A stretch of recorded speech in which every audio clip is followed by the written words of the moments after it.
Uma boa noite a todos. É um prazer estar aqui com cada um de vocês nessa live interativa.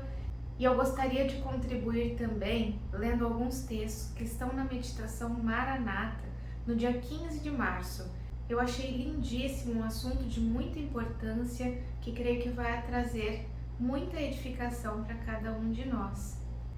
Essa meditação tem como título a semeadura e a colheita da vida. Aqui nós temos textos do livro Mensagens aos Jovens, Testemunhos para a Igreja, volume 5 e volume 3. O primeiro texto diz assim: Querido amigo jovem, um pouco de tempo semeando joio produzirá uma colheita que tornará amarga toda a sua vida. Um momento de descuido, ceder uma vez à tentação, pode desviar todo o curso de uma vida para a direção errada. Você só consegue ser jovem uma vez. Torne essa juventude útil.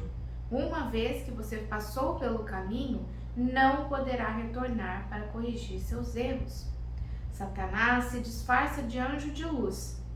Aproxima-se dos jovens com tentações ilusórias e é bem-sucedido em desviá-los passo a passo do caminho do dever. Ele é descrito como um acusador, enganador, mentiroso, atormentador e assassino. A tentação vem de Satanás, mas ceder a ela depende de vocês. Todas as hostes satânicas não têm o poder de forçar aquele que é tentado a transgredir. Não há desculpa para o pecado. A tentação não é pecado. Jesus era santo e puro, contudo foi tentado em todas as coisas como nós, mas com uma força e veemência que não hão de ser por nenhum de nós experimentadas. Em sua bem-sucedida resistência, deixou-nos um belo exemplo a imitar. Se formos confiantes em nós mesmos ou justos aos nossos próprios olhos, Deus nos deixará cair sobre a força da tentação. Mas se olharmos para Jesus e nele confiarmos, chamaremos em nosso auxílio um poder que venceu o arqui-inimigo em campo aberto, e ele também dará o escape para a nossa tentação. Quando Satanás vem sobre nós como uma avalanche, devemos enfrentar suas tentações com a espada do Espírito, e Jesus, que é nosso auxílio, levantará por nós um pendão contra ele. O pai da mentira se abala e treme quando a verdade de Deus lhe é lançada em rosto com todo o seu irresistível poder. Uma simples falha de caráter, um único desejo pecaminoso alimentado neutralizará fatalmente todo o poder do Evangelho. Os rigores do dever e os prazeres do pecado são as cordas com que Satanás prende as pessoas em suas armadilhas.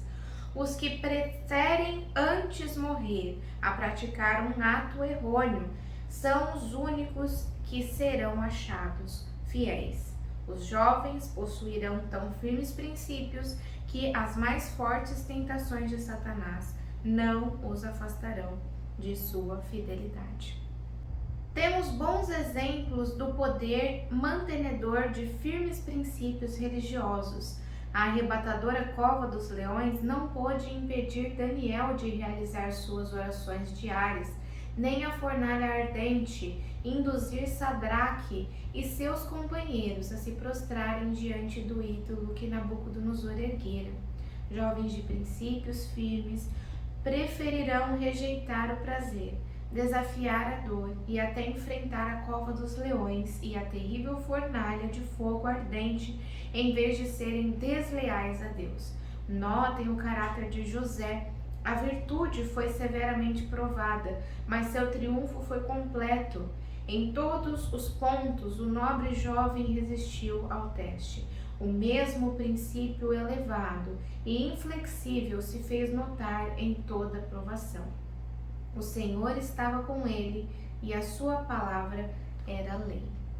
Que lindos textos acabamos de ver, textos que falam dos jovens principalmente, mas abrange todo o ser humano em toda a sua idade, que falam da fé, das pessoas que preferiram morrer ou enfrentar a cova dos leões ou a fornalha ardente, de jovens fiéis que preferem depor a sua vida ao fazer algo errado, ao cometer um pecado contra a sagrada lei de Deus. O texto inicia falando sobre semear o joio e como trará uma colheita difícil para a nossa vida. Como às vezes uma decisão errada pode mudar o curso da nossa história. Quão vigilantes nós temos que ser para que essas decisões erradas não venham a ser tomadas.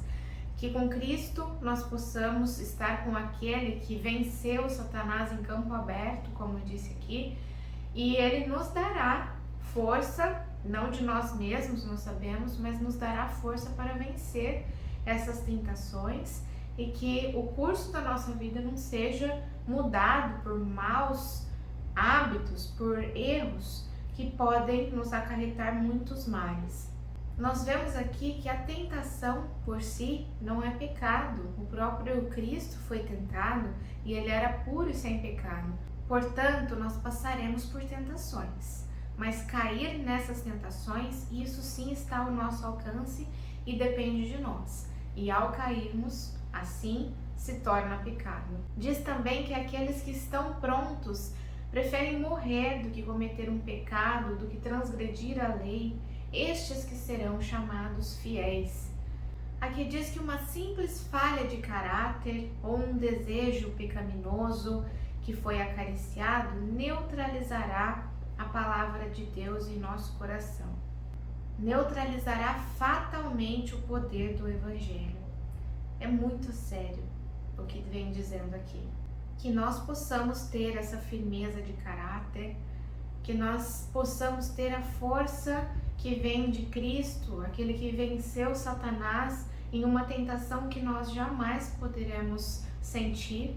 Ele nos dará força para vencer as tentações, os engodos de Satanás em nossa vida e que nós, assim ligados a Cristo, possamos estar firmes e que um erro ou uma falha não venha a mudar o rumo da nossa história.